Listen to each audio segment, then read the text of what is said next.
رسول الله أما بعد فأعوذ بالله من الشيطان الرجيم بسم الله الرحمن الرحيم يا أيها الناس اتقوا ربكم الذي خلقكم من نفس واحدة وخلق منها زوجها وبث منهما رجالا كثيرا ونساء واتقوا الله الذي تساءلون به والأرحام إن الله كان عليكم رقيبا صدق الله العظيم رب اشرح لي صدري ويسر لي امري واحلل عقدة من لساني يفقهوا قولي اللهم الهمني رشدي واعذ من شر نفسي اللهم ارحمنا بالقرآن العظيم واجعله لنا اماما ونورا وهدى ورحمة اللهم ذكرنا منه ما نسينا وعلمنا منه ما جهلنا وارزقنا تلاوته آناء الليل وآناء النهار واجعله لنا حجة یا رب العالمین۔ محترم سامعین کرام، اللہ رب العزت کے فضل و کرم سے آج اس وقت میں سورہ نساء سے آغاز کر رہا ہوں۔ اگرچہ کل تراویح میں ہم نے اس کے 4 رکوع پڑھ لیے ہیں، لیکن بیان میں کچھ کمی رہ گئی تھی، تو میں اس کو انشاءاللہ آج کور کرنے کی کوشش کروں گا۔ سورہ نساء میں اسلام کی معاشرتی ہدایات، یعنی مسلمان معاشرہ کیسا ہونا چاہیے، نام سے ظاہر ہے نساء عورتوں کے حوالے سے ہے۔ نبی اکرم صلی اللہ علیہ وسلم نے اس سورہ مبارکہ کے حوالے سے فرمایا کہ یہ سورت قرآن مجید کی رونق ہے، تو میں نے اس سے ایک اور معنی بھی اخذ کیا کہ وہ پرانے ہمارے بزرگ کہا کرتے تھے کہ جس گھر کے اندر عورت نہیں وہ بھی کوئی گھر ہے، کہ ایک عورت بھی گھر کی رونق ہوتی ہے۔ تو یہ سورہ نساء قرآن مجید کی رونق ہے۔ ایک اچھی باکردار نیک صالح خاتون گھر کو بناتی ہے، سنوارتی ہے، اور معاشرے کی تعمیر میں عورت کا بڑا بنیادی کردار ہے۔ بدقسمتی سے جو اس کا کردار ہے، نہ خود اسے شعور ہے آج کے دور میں بھی، اور نہ ہمیں شعور ہے کہ ہمیں اسے کیا کام لینا ہے، اس کی کیا ذمہ داریاں ہیں، اس کا کیا دائرہ کار ہے، اور اسی حوالے سے اس سے توقعات وابستہ کرنی چاہیے۔ بہرحال اسلام نے جس قدر حقوق دیے ہیں عورتوں کو، اس کا تصور بھی نہیں کر سکتی مغرب کی عورت یا بے دین عورت۔ اللہ کے رسول صلی اللہ علیہ وسلم نے فرمایا کہ الجنت تحت اقدام الامہات، جنت تمہاری ماؤں کے قدموں تلے۔ اب اس سے بڑی فضیلت کی بات اور کیا ہوگی؟ اللہ کے رسول صلی اللہ علیہ وسلم نے فرمایا کہ جس کو اللہ نے 2 بیٹیاں دی، اس نے ان کو پالا پوسا، جوان کیا، اور پھر ان کی تعلیم و تربیت کی، پھر ان کی شادیاں کی، کل قیامت کے دن وہ میرے ساتھ یوں ہوگا جیسے یہ 2 انگلیاں۔ ایک روایت میں آتا ہے کہ جس کو اللہ نے 3 بیٹیاں دی اور اس نے 3 کو پالا پوسا اور ان کی تربیت کی اور شادیاں کی، وہ قیامت کے دن میرے نزدیک اس طرح ہوگا جس طرح یہ 3 میری 2 انگلیاں۔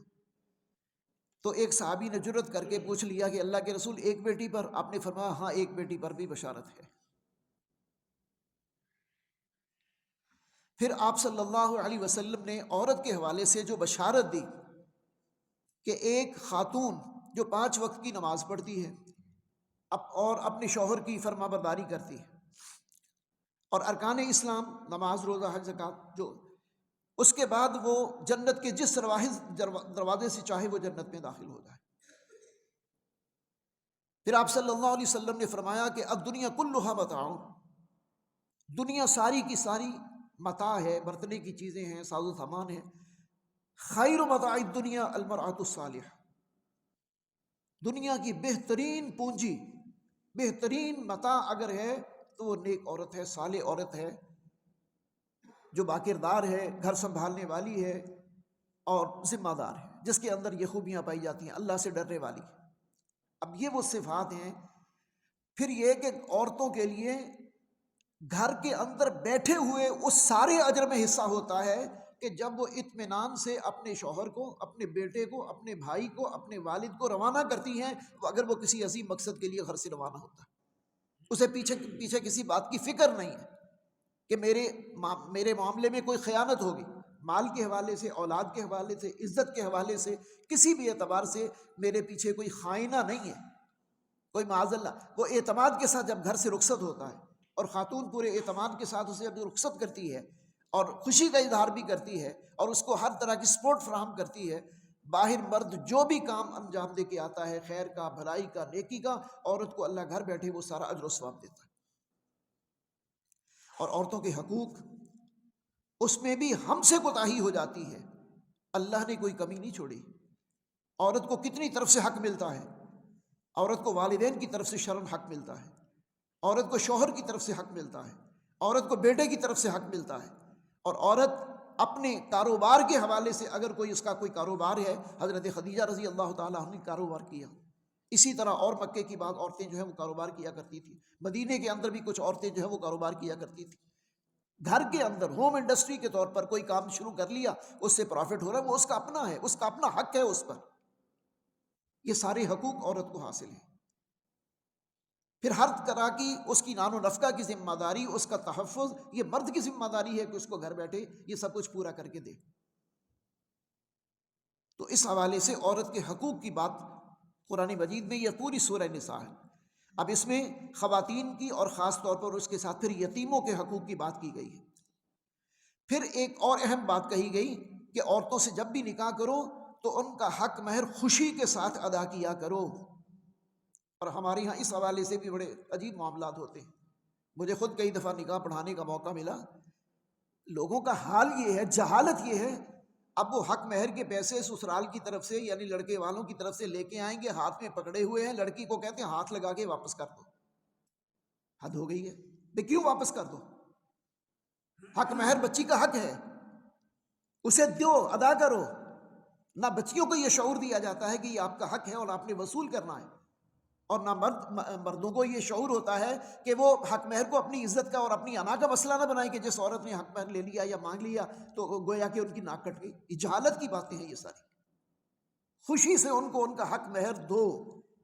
اسی کی بنیاد پر وہ تمہارے نکاح میں آئی ہے اور تمہارے لیے حلال ہوئی ہے، اور تم اس کو پہلا ہدیہ اور پہلا تحفہ جو ہے وہ بھی خوش دلی کے ساتھ دینے کے لیے تیار نہیں ہوتے، بعد کی ذمہ داریاں کیسے پوری کرو گے؟ چار نکاح کرنے کے حوالے سے تو ہر کوئی جو ہے وہ سوچتا ہے کہ اسلام نے 4 تک اجازت دی ہے، 1 کر لو، 2 کر لو، 3 کر لو، 4 کر لو۔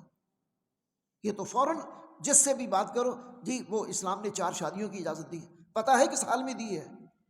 اگر انصاف کر سکتے ہو، اگر تمہاری ضرورت ہے، تقاضا ہے اور تم شادی کرنا چاہتے ہو تو پھر دونوں کے ساتھ جو برابری کا سلوک ہے، انصاف کا سلوک ہے، وہ اگر کرو گے تو اس کی اجازت ہے۔ اگر عدل و انصاف نہ کر سکو پھر ایک پر اکتفا کرو، ورنہ اللہ کے رسول صلی اللہ علیہ وسلم نے فرمایا کل قیامت کے دن جو شخص 2 نکاح کرتا ہے، 2 شادیاں کرتا ہے، پھر ایک کو نظر انداز کرتا ہے اور ایک کا ہو کے رہ جاتا ہے، قیامت کے دن قبر سے اس طرح اٹھے گا جس طرح فالج زیادہ شخص جو ہے وہ اٹھتا ہے، اس کی ایک پوری سائڈ پیرالائز ہو جاتی ہے، ڈیمیج ہو جاتی ہے، وہ اس طرح ہوگا، اس لیے کہ وہ یک رخا بن کر اس نے زندگی گزاری۔ یہ چیزیں ہمارے سامنے نہیں ہوتی۔ ان کے حقوق ادا کرنا یہ بھی تو ذمہ داری ہے نا۔ بیویوں کے درمیان عدل، اور اگر وہ عدل نہیں کر سکتے تو پھر ایک ہی نکاح، اور پھر وراثت میں جو خواتین کا حق ہے ان کو معین حصہ دیا جائے، دینے کے بعد اگر وہ اپنے ہاتھ سے خود خوشی کے ساتھ اس میں سے کچھ چھوڑ دیں یا ادا کر دیں یا واپس کر دیں تو یہ پھر بطور ہدیہ اور تحفہ آپ کے لیے قبول کرنا جائز ہے۔ بھائی ایسے حالات پیدا کر دیتے ہیں بہنوں کے لیے کہ بس وہ بغیر دیے کہتے ہیں ہمارے حق میں اب بیان دے دو، وڈرا کر جاؤ، انہیں مجبور کرتے ہیں، اور وہ بیچاریاں اس خوف میں ہوتی ہیں کہ اگر بھائیوں کا کہنا نہ مانا تو ساری زندگی سے بھائی چھوٹ جائیں گے۔ یہ جہالت کی باتیں ہیں، یہ ظلم کی باتیں جو ہم کرتے ہیں۔ اللہ نے حق دیا ہے انہیں، ہم ان کو دینے کے لیے تیار نہیں، ان کو ادا کرنے سے پہلے ان سے لکھوانا چاہتے ہیں کہ آپ ہمارے حق میں بیان دے دیں اور اپنے حق سے وڈرا کر لیں۔ اسی طرح یتیم کے مال کے حوالے سے بڑی تاکید ہے۔ غزوہ احد کے حالات بڑے ہیں، اس میں صحابہ شہید ہوئے،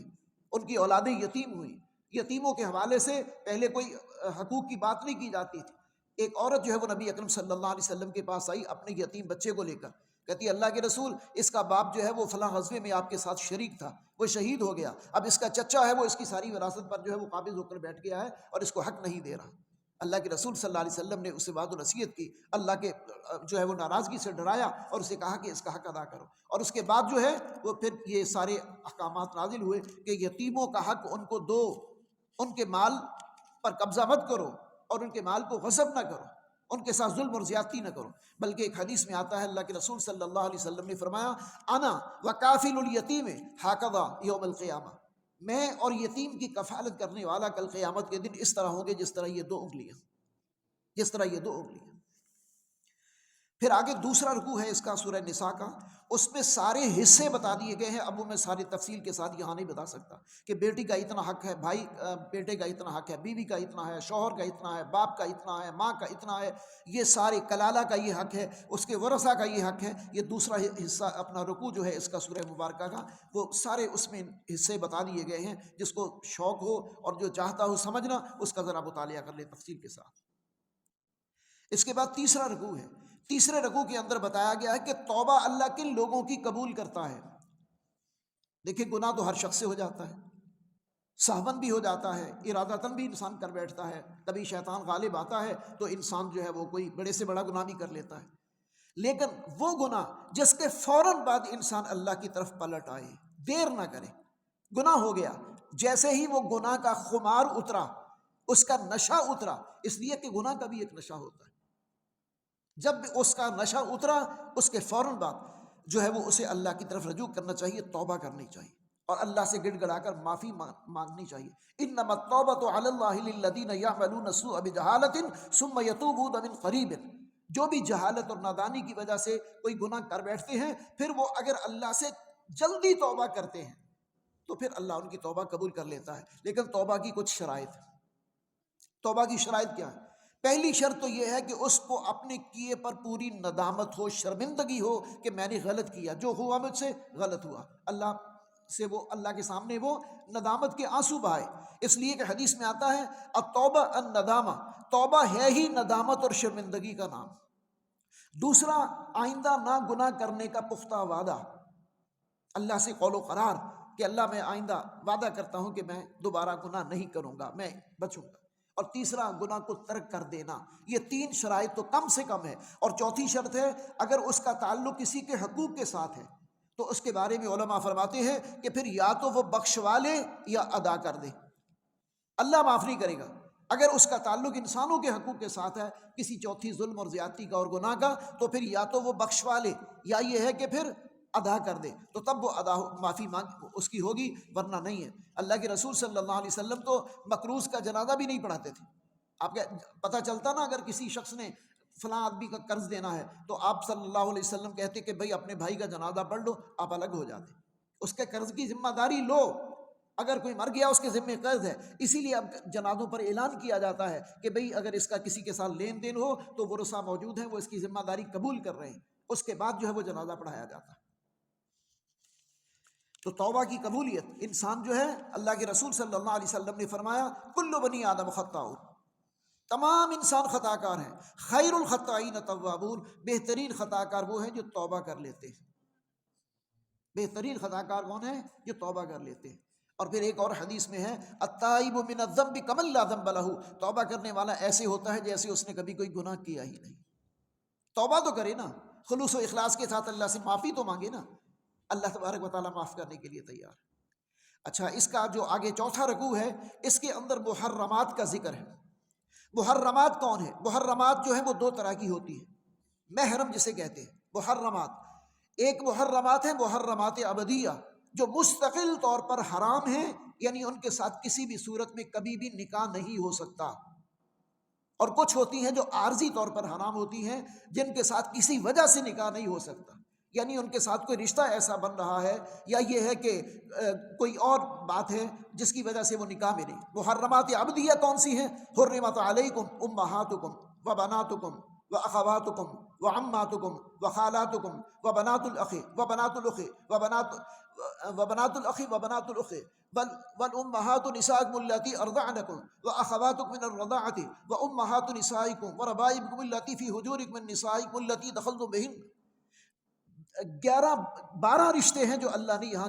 گنوائے ہیں کہ جو تمہارے اوپر مستقل طور پر حرام، تمہاری مائیں، تمہاری بیٹیاں، تمہاری بہنیں، تمہاری پھوپھیاں، تمہاری خالائیں، تمہاری بیوی کی والدہ، تمہاری بھتیجیاں، تمہاری بھانجیاں، پھر تمہاری بیوی کی بھانجیاں، تمہاری بیوی کی بھتیجیاں اور پھوپھیاں، پھر یہ ہے کہ جو عورت تمہاری نکاح میں ہے اس کی بہن، اس کے ساتھ دو بہنیں بھی ایک نکاح میں نہیں ہو سکتی، اسی طرح پھوپھی اور بھتیجی بھی ایک نکاح میں نہیں ہو سکتی، اس طرح جو ہے وہ خالہ اور بھانجی بھی ایک نکاح میں نہیں ہو سکتی۔ تو کچھ ہیں ہاں اگر خالہ نہیں ہے پھر اس دوسری عورت ہے، اسی طرح اگر ایک بہن کا انتقال ہو گیا پھر دوسری کے ساتھ نکاح ہو سکتا ہے، اب وہ کسی وجہ سے۔ تو یہ دو طرح کی محرمات ہوتی ہیں، ایک ہے جو کسی کے نکاح میں ہونے کی وجہ سے یا کسی حرمت والے رشتے کے ساتھ اٹیچ ہونے کی وجہ سے اس کا نکاح نہیں ہوتا، اور دوسری ہیں کہ جو مستقل ہیں کہ جن کے، اور محرم وہ ہوتی ہے جس کے ساتھ نکاح نہ ہو سکے، اس کے علاوہ باقی سب محرم ہیں، باقی سب جو ہے وہ عورتیں ہیں کہ جن کے ساتھ نکاح ہو سکتا ہے، اور ان میں یہ کزن کا جو ہمارے ہاں چلتا ہے نا، یہ شرعن اس کی کوئی حیثیت نہیں، کزن اسی طرح ہے جس طرح ایک نامحرم۔ ہم جو ہے وہ اتنا یوزڈ ہو جاتے ہیں اور اتنا ریلیکس ہو جاتے ہیں ان معاملات کے اندر کہ کزنز جو ہیں ان کو بڑا فریکوینٹلی اور بڑا فریلی ان کو جو ہے وہ خواتین کے ساتھ ملنے جلنے کی، اور اپنی بچیوں کے ساتھ اور اپنی بیگمات کے ساتھ ملنے جلنے کی، خاتون کو اس کا اپنا بھتیجا، اس کا اپنا بھانجا وہ آزادی کے ساتھ مل جل سکتے ہیں۔ باقی یہ ہے کہ بعض علماء اس حوالے سے اجازت دیتے ہیں کہ محرموں کے ماحول میں اگر کوئی آ جاتا ہے تو عورت اپنے پردے کا لحاظ کرتے ہوئے اس کو مل کے سلام کر کے بس جو ہے وہ الگ ہو جائے، تو یہ اتنی جو ہے وہ گنجائش نکالتے ہیں، لیکن یہ بھی سب کے نزدیک نہیں ہے۔ اس کے بعد جو ہے وہ آگے اگلے رکوع کے اندر بتایا گیا کہ دیکھیں شریعت ہر حال میں رحمت ہے، شریعت کے قانون پر عمل کرنا ہم سب کے لیے نجات کا ذریعہ ہے، اور شریعت کیا ہے؟ کتاب و سنت کا نام ہے، اللہ اور اس کے رسول کے احکامات پر چلنے کا نام ہے۔ اس کا نتیجہ کیا ہے؟ انسان بیلنس رہتا ہے، انسان کبھی ظلم نہیں کرتا، کسی کا حق نہیں مارتا، زیادتی نہیں کرتا۔ شریعت جو ہے وہ انسان کو سیدھے راستے پر قائم رکھتی ہے۔ اگر تم شریعت کے احکامات پر چلو گے تو سب کے لیے خیر ہی خیر ہے، سب کے لیے بھلائی ہی بھلائی ہے، مردوں کے لیے بھی، عورتوں کے لیے بھی، عام انسانوں کے لیے، پورے معاشرے کے لیے، ہر ایک کے لیے شریعت کے احکامات، ہدایت جو ہے وہ رحمت ہی رحمت ہے۔ اگلا رکوع جو ہے اس میں الرجال قوامون، مردوں کو قوامیت عورتوں کے اوپر، الرجال قوامون علی النساء، مرد قوام ہے، قوام کا مطلب نگہبان ہے عورتوں کے اوپر۔ کیوں؟ اس لیے کہ وہ ان کی ہر طرح کی ذمہ داری اٹھاتے ہیں۔ گھر اصل میں ایک ادارہ ہوتا ہے، اور گھر کا سربراہ جو ہے وہ مرد ہے، اور عورت کو کہا گیا کہ گھر کے سرکل کے اندر اس عورت نے اپنے شوہر کی فرما برداری کرنی ہے، لیکن مرد کو یہ کہا گیا کہ وہ گھر کے معاملات میں عورت سے مشاورت ضرور کرے، اس کو اعتماد میں لے، اور اس کی ساری جو ہے وہ باہم مشورے کے ساتھ جو ہے وہ معاملات کو لے کر چلنا چاہیے۔ اگر کوئی عورت نافرمانی میں انتہا درجے کو پہنچ جائے تو اس کے لیے بھی ایک ترتیب ہے کہ جو بتائی گئی ہے کہ سب سے پہلے تو اسے وعظ و نصیحت کے ذریعے سے سمجھانے کی کوشش کی جائے۔ اگر وہ راہ راست پر آ جائے تو کبھی اس کے حوالے سے اپنے دل میں میل نہ رکھو۔ دوسرے نمبر پر بھی اگر پھر وہ نہ سمجھ میں آئے تو دوسرے نمبر پر ہے کہ پھر اپنا بستر اس سے الگ کر لو۔ اب بستر الگ کر لینا یہ عورت کے لیے، الگ الگ بستر پہ سونا میاں بیوی کا، یہ ایک بڑا سخت میسج ہوتا ہے کہ ایسا نہ ہو کہ شوہر کو رغبت مجھ سے نہ رہے۔ پھر اگر وہ اصلاح کر لیں تو پھر اس کے لیے اپنے دل میں میل نہ رکھو۔ اور تیسری حد آخری ہے کہ اگر پھر بھی وہ کسی نافرمانی میں، کوئی ایسی نافرمانی کہ جس کی شریعت اجازت نہیں دیتی، وہ اس کے رویے میں ہے، تو پھر اس کو سرزنش، ہلکی پھلکی سزا، جس پہ اللہ کے رسول صلی اللہ علیہ وسلم نے فرمایا کہ چہرے پر نہیں مارنا، کسی سخت چیز سے نہیں مارنا، ہلکی پھلکی سزا دے کے اس کی اصلاح کرنے کی کوشش کی جائے۔ یہ آخری قدم بھی اس لیے ہے کہ اصل میں شریعت کی منشا یہ ہے کہ گھر ٹوٹے نہ، ہر قیمت پر گھر بچ جائے۔ بسا اوقات عورت کی ضد ہوتی ہے اور بے وقوفی ہوتی ہے، اور بعد میں پچھتاوا ساری زندگی کا ہوتا ہے، اور اولاد جو ہے وہ خوار ہوتی ہے، اور دونوں طرف والدین پریشان ہوتے ہیں۔ اور ان تین اقدامات کے بعد ایک آخری قدم اور بھی ہے کہ اگر پھر بھی معاملہ سلجھتا ہوا نظر نہ آئے، پھر مرد کے خاندان میں سے ایک سمجھدار انسان کا انتخاب کیا جائے، اور اسی طرح عورت کے خاندان میں سے ایک ذمہ دار اور سمجھدار انسان کا حکم من اہلہ و حکم من اہلہا، ایک ان کے خاندان میں سے ایک بزرگ کا، سمجھدار آدمی کا ایک انتخاب کیا جائے اور دونوں کا معاملہ ان کے سامنے رکھا جائے اور وہ دونوں فریقوں کی بات سنیں۔ اور اللہ کہتا ہے قرآن مجید میں کہ اگر وہ بزرگ جو ہیں دونوں خلوص و اخلاص کے ساتھ کوشش کریں گے سمجھا بجھا کر ان کے درمیان جو ہے وہ صلح کروانے کی، تو اللہ تعالیٰ ان کے دلوں کو نرم کر دے گا۔ وہ اگر خلوص کے ساتھ، دیکھیں بعض ہوتے ہیں شرارت کرنے والے بھی لوگ نکلاتے ہیں، اگر ایسا آدمی چنا گیا کہ جس کے دل میں یہ تھا کہ نہیں یہ نہیں بسنا چاہیے، بس ان کو الگ ہو جانا چاہیے، تو پھر معاملہ ختم ہو جائے گا۔ باقی یہ ہے کہ اگر بالفرض طلاق تک نوبت آ جاتی ہے، علیحدگی ہو جاتی ہے، تو یہ کوئی قیامت نہیں ہے، ہمارے معاشرے میں قیامت ہے، اس لیے کہ ہمارا پس منظر جو ہے وہ ہندوانہ ہے کہ جو عورت طلاق ہو گئی وہ بھی ساری زندگی نکاح نہیں کر سکتی، اور اگر شوہر فوت ہو گیا وہ بھی بیچاری ساری زندگی نکاح نہیں کر سکتی۔ ورنہ عرب کے معاشرے میں نکاح ثانی، عورت کا زیادہ حق مہر ادا کر کے اس کو عزت دے کر لوگ گھر میں لے کر جاتے ہیں۔ عرب جو ہیں وہ کنواری کے مقابلے میں جو نکاح والی عورت ہوتی ہے، یعنی جس کو طلاق ہوئی ہے، طلاق یافتہ عورت، اس کو وہ زیادہ عزت دے کر جو ہے وہ اس کے ساتھ نکاح کرتے ہیں، اس کا حق مہر بھی زیادہ ہوتا ہے۔ لیکن ہمارا معاشرہ اس کے اندر اگر کوئی جوان عورت جو ہے اس کو کسی وجہ سے طلاق ہو گئی، اب وہ بیچاری ساری زندگی بیٹھی رہتی ہے، بسا اوقات وہ والدین بھی بوجھ محسوس کرتے ہیں، بعد میں بھائی بھی بوجھ محسوس کرتے ہیں، اور وہ خود اپنے لیے اپنے آپ کو ایک مصیبت سمجھنے لگ جاتی ہے۔ اسی طرح جو ہے اگر کوئی بچی جو ہے وہ جوانی کی عمر میں بیوہ ہو گئی ہے، اس کا بھی یہی مسئلہ ہے۔ ان چیزوں کی طرف ہماری توجہ نہیں ہے، یہ بھی عورت کے حقوق میں سے ہیں کہ ان کی فکر کی جائے، معاشرہ ان کو قبول کرے اور وہ معاشرے کے اندر باعزت طریقے سے زندگی گزار، کوئی ان کی ذمہ داری قبول کرے۔ اسی رکوع کے اندر ایک آیت ایسی بھی آتی ہے، فَكَيْفَ إِذَا جِئْنَا مِن كُلِّ أُمَّةٍ بِشَهِيدٍ وَجِئْنَا بِكَ عَلَىٰ هَٰؤُلَاءِ شَهِيدًا۔ اللہ کے رسول صلی اللہ علیہ وسلم جب بھی اس آیت کو پڑھتے تھے یا سنتے تھے، آپ کی آنکھوں سے آنسو جاری ہو جاتے تھے۔ کیا معنی اس کا؟ فرمایا فَكَيْفَ إِذَا جِئْنَا مِن كُلِّ أُمَّةٍ بِشَهِيدٍ، کیا کیفیت ہوگی، کیا حالات ہوں گے اس وقت کہ جب ہم ہر امت پر ایک گواہ کو لائیں گے، اور اے نبی ہم آپ کو آپ کی امت پر گواہ بنائیں گے، اور آپ صلی اللہ علیہ وسلم کی گواہی ہوگی لوگوں کے حق میں کہ ہاں یہ میرے امتی ہیں، تو بخشش ہوگی۔ حدیث میں آتا ہے قیامت کے دن کتنے ہی لوگ ایسے ہوں گے کہ جو نبی اکرم صلی اللہ علیہ وسلم کی طرف جانا چاہیں گے، حوض کوثر کی طرف، لیکن ان کے راستے میں دیوار حائل کر دی جائے گی، فرشتے ان کو روک لیں گے، وہ کہیں گے ہم اللہ کے رسول کے امتی ہیں، محمد صلی اللہ علیہ وسلم کے امتی ہیں، ہم آپ کے پاس جانا چاہتے ہیں، ہمیں جانے کی اجازت دی جائے۔ فرشتے ان کو روک دیں گے، نہیں، تم نے ساری زندگی ان کی نافرمانی اور معصیت میں گزاری، بغاوت میں گزاری، تمہارا ان سے کوئی لینا دینا نہیں، کوئی تعلق نہیں، تمہیں آج ان سے ملنے کی اجازت نہیں۔ اللہ کے رسول صلی اللہ علیہ وسلم کی گواہی جن لوگوں کے حق میں ہوگی، ان کا حساب آسان ہوگا اور ان کے لیے جنت کے راستے ہموار ہوں گے۔ اللہ تبارک و تعالی ہمیں نصیب فرمائے۔ اگلا رکوع جو ہے اس میں فرمایا گیا کہ نشے کی حالت میں نماز کے قریب مت جاؤ، لا تقربوا الصلاۃ وانتم سکارى حتى تعلموا ما تقولون، یعنی نشے کی حالت میں قریب جانے سے کیوں منع کیا گیا؟ تاکہ تم جو الفاظ منہ سے کہہ رہے ہو اس کا تمہیں پتہ ہو کہ تم کیا کہہ رہے ہو، تمہیں شعور ہو، اس کے معنی اور مفہوم پر تمہاری نظر ہو، کہیں ایسا نہ ہو کہ تم جو ہے کوئی کفر بک جاؤ،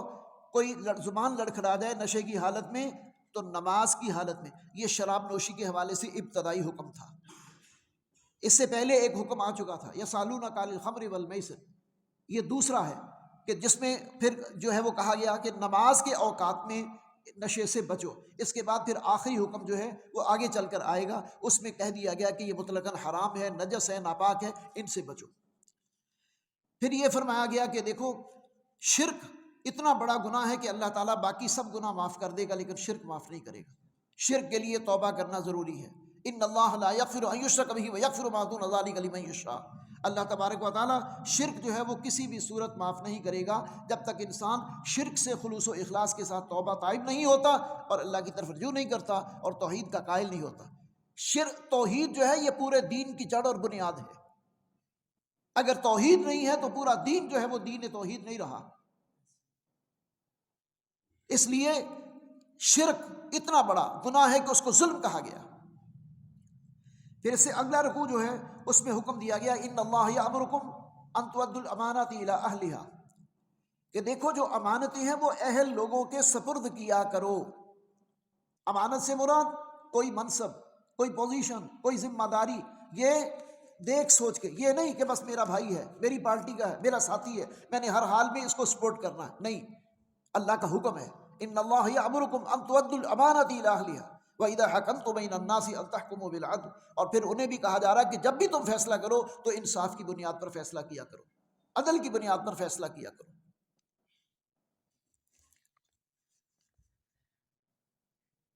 لوگوں کے اوپر اللہ کی اطاعت مشکل نہیں ہے،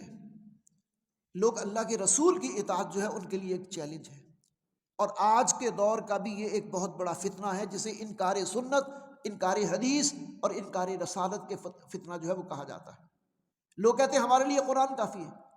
لوگ کہتے ہیں ہمارے لیے جو قرآن میں ہے بس وہ باتیں کافی ہیں، یہ احادیث اور یہ سنت یہ آج کے دور میں میل نہیں کھاتی، مطابقت نہیں رکھتی۔ دیکھیں سنت کا انکار بالآخر توحید کا انکار ہے۔ آپ نے اللہ کو کیسے پہچانا؟ قرآن کس کے ذریعے سے آپ تک پہنچا؟ قرآن کا اصل حکم کیا ہے؟ وما ارسلنا من رسول الا لیطاع باذن اللہ، ہم نے کوئی رسول دنیا میں ایسا نہیں بھیجا جس کے بارے میں حکم ہو، وما ارسلنا من رسول الا لیطاع، مگر یہ کہ اس کی اطاعت کی جائے باذن اللہ، اللہ کے حکم کے ساتھ۔ اللہ کا حکم ہے کہ رسولوں کی اطاعت کی جائے۔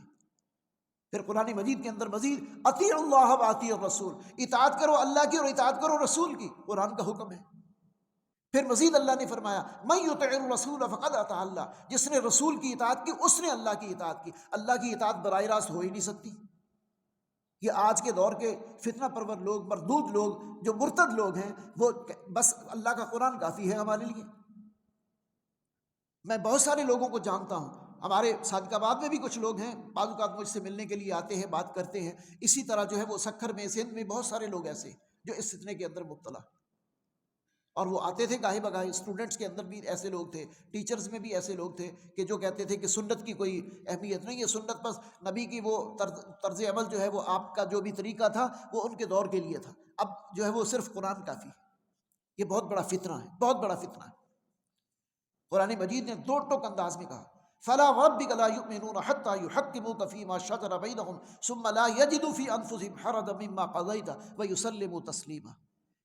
فَلَا وَرَبِّكَ، پس نہیں، آپ کے رب کی قسم، وہ شخص مومن نہیں ہے جو آپ کے کیے ہوئے فیصلے کو قبول نہ کرے، اور جب آپ کوئی فیصلہ کر دیں پھر اس اپنے دل میں کوئی کسی قسم کی تنگی محسوس کرے۔ فَلَا وَرَبِّكَ لَا يُؤْمِنُونَ حَتَّى يُحَكِّمُوكَ فِي مَا شَجَرَ بَيْنَهُمْ، یعنی جو بھی تمہارے درمیان کوئی جھگڑا ہے، کوئی اختلاف ہے، اس کا فیصلہ جو اللہ کے رسول فرما دیں، پھر بھی وہ سمجھے کہ بھئی یہ فیصلہ صحیح نہیں ہے، کسی اور سے کروایا جائے۔ اس کے پس منظر میں ایک پورا واقعہ ہے، اور وہ یہ ہے کہ ایک یہودی اور ایک مسلمان کا جھگڑا تھا۔ وہ نبی اکرم صلی اللہ علیہ وسلم کے پاس لے کر آیا۔ یہودی نے کہا کہ محمد صلی اللہ علیہ وسلم کے پاس چلتے ہیں، لیکن جو مسلمان تھا وہ کترا رہا تھا، وہ سمجھ رہا تھا کہ اللہ کے رسول نے حق پر فیصلہ دینا ہے اور مجھے شاید میرا خیال نہ کیا جائے۔ نبی صلی اللہ علیہ وسلم نے دونوں کا موقف سنا، یہودی حق پر تھا، آپ نے اس کے حق میں فیصلہ کیا اور اس کو اس کا حق دلایا۔ اب اس مسلمان نے، جو نام نہاد مسلمان تھا اس دور میں بھی، منافق تھا وہ، اس نے کیا کیا؟ اس نے کہا کہ چلو حضرت عمر کے پاس چلتے ہیں۔ نبی صلی اللہ علیہ وسلم نے اپنے بعد حضرت عمر رضی اللہ تعالیٰ عنہ کو یہ ذمہ داری سونپ رکھی تھی کہ لوگوں کے مسائل کو سن کر ان کا فیصلہ کر دیا کرو۔ حضرت عمر رضی اللہ تعالیٰ عنہ کے پاس جب وہ پہنچے تو اس یہودی نے کہہ دیا کہ محمد صلی اللہ علیہ وسلم نے یہ فیصلہ کیا ہے، اس کے باوجود یہ آپ کے پاس آیا۔ حضرت عمر رضی اللہ تعالیٰ عنہ نے پھر نہ آؤ دیکھا نہ تاؤ، تلوار نکالی اور اس کا سر اڑا دیا کہ اگر تمہیں محمد کا فیصلہ قبول نہیں تو پھر عمر کا فیصلہ یہ ہے۔ ایمان تو یہ ہے، اللہ کے رسول کا فیصلہ حتمی فیصلہ ہے، اطاعت رسول اتھارٹی ہے، اللہ کے رسول کی سنت اتھارٹی ہے، اللہ کے رسول اتھارٹی ہیں، اس کے بغیر کوئی دین نہیں۔ اس کے بعد اگلا رکوع ہے، فرمایا دیکھیں آج کل غزہ کی مسلمان جن حالات سے دوچار ہیں، اب قرآن مجید کے اندر یہ واضح وَمَا لَكُمْ لَا تُقَاتِلُونَ فِي سَبِيلِ اللَّهِ وَالْمُسْتَضْعَفِينَ مِنَ الرِّجَالِ وَالنِّسَاءِ وَالْوِلْدَانِ الَّذِينَ يَقُولُونَ رَبَّنَا أَخْرِجْنَا مِنْ هَٰذِهِ الْقَرْيَةِ الظَّالِمِ أَهْلُهَا وَاجْعَل لَّنَا مِن لَّدُنكَ وَلِيًّا وَاجْعَل لَّنَا مِن لَّدُنكَ نَصِيرًا۔ پوری امت مسلمہ حکمرانوں کو سانپ سونگا ہوا ہے، اب کچھ نہ کچھ امداد ان کو پہنچ رہی ہے، لیکن جنگی معاہدہ ختم ہونے کے ساتھ ہی سب خاموش ہو جاتے ہیں۔ حماس قربانیاں دے کر، اور قربانیوں کی کوئی حد نہیں ہے کہ انہوں نے جو قربانیاں دی، 70,000 کے قریب بچے اور خواتین اور جوان ان کے شہید ہوئے ہیں، 1,00,000 سے زیادہ زخمی ہیں، پورا انفراسٹرکچر ان کا تباہ کر دیا گیا ہے۔ جرم ان کا کیا ہے؟ ان کی زمین پر غیر قابض ہے، انہوں نے قبضہ چھڑانے کی ایک کوشش کی، اس کے نتیجے میں ان پر ایسی جنگ مسلط کر دی گئی کہ آج تک انہوں نے جو قیمت ادا کی ہے ماضی قریب میں اس کی کوئی مثال نہیں ملتی۔ جس طرح انہوں نے ثابت قدمی کا مظاہرہ کیا اور آج تک وہ ڈٹے ہوئے ہیں، ایک سٹیپ بھی پیچھے ہٹنے کو تیار نہیں ہے، جبکہ امت مسلمہ اوورآل بے غیرتی کا مظاہرہ کر رہی ہے۔ ہمارے حکمرانوں کا حال ہے، عوام کا حال ہے، اپنے طور پر اٹھتے ہیں، کوئی جلوس نکالتے ہیں، کوئی آواز اٹھاتے ہیں، تھوڑا بہت کڑ کے اور اپنا غصہ ٹھنڈا کر کے بیٹھ جاتے ہیں، لیکن حقیقت میں ان کی جو مدد ہونی چاہیے تھی حکمرانوں کی سطح پر، حکومتوں کی سطح پر، وہ نہیں ہو پائی۔ قرآن کہتا ہے وَمَا لَكُمْ لَا تُقَاتِلُونَ فِي سَبِيلِ اللَّهِ، کیا ہو گیا تمہیں، کیوں نہیں مدد کرتے ان مسلمان مردوں کی، عورتوں کی، بچوں کی جن کے اوپر ظلم ہو رہا ہے، جو پکار رہے ہیں کہ اللہ ہمیں اس بستی سے نکال، اس کے بڑے ظالم لوگ ہیں، یہ ان پر ظلم کرتے ہیں، زیادتیاں کرتے ہیں۔ یستضعفون فی الارض یقولون ربنا اخرجنا من هذه القرية الظالم اهلها واجعل لنا من لدنك وليا واجعل لنا من لدنك نصيرا۔ اللہ تعالیٰ ان کی خصوصی مدد فرمائے اور ہمیں بھی اللہ تبارک و تعالیٰ ان کی مدد کرنے کی توفیق عطا فرمائے۔ ایسا ہے کیوں؟ اصل میں موت کا ڈر، کمزور ایمان کی علامت ہے یہ، اور اگلے رکوع میں بتا دیا گیا تم موت سے ڈرتے ہو، موت تو آ کر رہے گی۔ اینما تکونوا یدرککم الموت ولو کنتم فی بروج مشیدہ، تم جہاں کہیں بھی ہوگے تمہیں موت آپ لے گی، موت سے کوئی بچ نہیں سکتا، موت کوئی انسان نہیں جانتا کہ اس کی موت کہاں آئے گی، کس حال میں آئے گی۔ سارے محاذ جنگ پر جانے والی شہید نہیں ہوتے، اور مسلمان کی سب سے اعلیٰ درجے کی موت جو ہے وہ شہادت کی موت ہے، اور اس وقت سب اس سے گھبرا رہے ہیں، ڈر رہے ہیں۔ شہادت کی موت کی طلب کتنے لوگوں کے سوائے ان غزہ کے مسلمانوں، حالانکہ شہادت ہے مطلوب و مقصود مومن، نہ مال غنیمت نہ کشور کشائی، یا وہ کہتے ہیں نا جس درد سے کوئی مقتل بھی گیا وہ شان سلامت رہتی ہے، یہ جان تو آنی جانی ہے، اس جان کی کوئی بات نہیں۔ موت کا وقت طے شدہ ہے، اس لیے کبھی بھی موت سے گھبرانا نہیں چاہیے اور آخرت کی تیاری کرنی چاہیے۔ اس کے بعد اگلا رکوع جو ہے اس میں بتایا گیا کہ دیکھو اللہ کے راستے میں جہاد کرتے ہوئے کبھی نہ صرف یہ کہ خود نکلنا پڑتا ہے، کبھی گھر بار بھی چھوڑنا پڑ جاتی ہے، ہجرت بھی کرنا پڑ جاتی ہے۔ مکہ کے مسلمانوں نے ہجرت کی کہ نہیں کی؟ گھر بار چھوڑے کہ نہیں چھوڑے؟ رشتہ دار چھوڑے کہ نہیں چھوڑے؟ اپنے معاملات سارے ترک کیے کہ نہیں کیے؟ ہم کوئی قربانی دینے کے لیے تیار نہیں۔ اللہ کا دین بغیر قربانی دیے غالب نہیں ہوتا۔ اگر بغیر غالب جو ہے وہ قربانیوں کے اللہ کا دین غالب ہو جاتا تو جناب محمد رسول اللہ صلی اللہ علیہ وسلم کے ہاتھوں ہو جاتا۔ آپ سے بڑا سپہ سالار، آپ سے بڑا دانا، آپ سے بڑا حکیم اور امام الانبیاء خاتم النبیین، یہ آپ کی شانیں، آپ کو بھی اپنے جان نثار صحابہ کی قربانیاں دینا پڑی۔ اللہ کے رسول صلی اللہ علیہ وسلم نے 82 جنگیں لڑی ہیں، 82، 28 غزوات ہیں، باقی سرایہ ہیں۔ غزوہ اس جنگ کو کہتے ہیں جس میں آپ صلی اللہ علیہ وسلم نے خود شرکت کی یا جس کی خود کمان کی، اور باقی سرایہ جو آپ نے مختلف مہمات بھیجے۔ آپ سوچ سکتے ہیں، اور یہ 10 سال کے اندر ہوا۔ مکے میں کوئی جنگ نہیں تھی، یہ مدینے میں ساری، اور مدینے میں بھی سن 2 ہجری سے لے کے آگے جو ہے وہ